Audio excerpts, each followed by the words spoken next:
ታሪኩ እንዲህ ይጀምራል።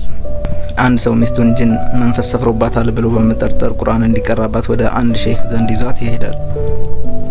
ሸህያውም ቀርተው ሲጨርሱ በውስጧ ያለው ጅን መናገር ይጀምራል።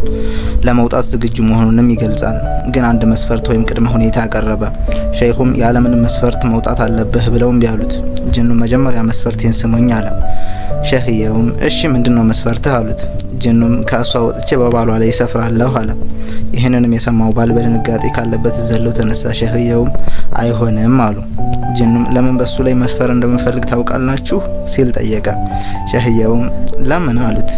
ጅኑም ምክንያቱም እርሱ ሶላት አይሰግድም፣ በፍጹም አይሰግድም በማለት መለሰላቸው።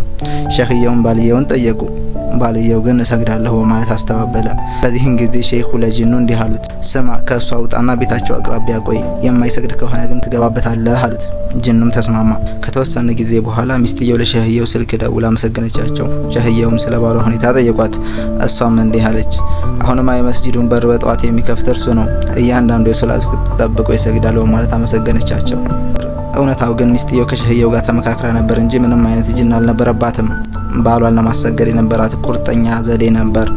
አው በእውነት ደግ ሚስት ብሎ ማለት ለባሏ የምታስብ በዚህም በወዲያኛው ዓለም ስኬታማ እንዲሆን የምትጥር ናት።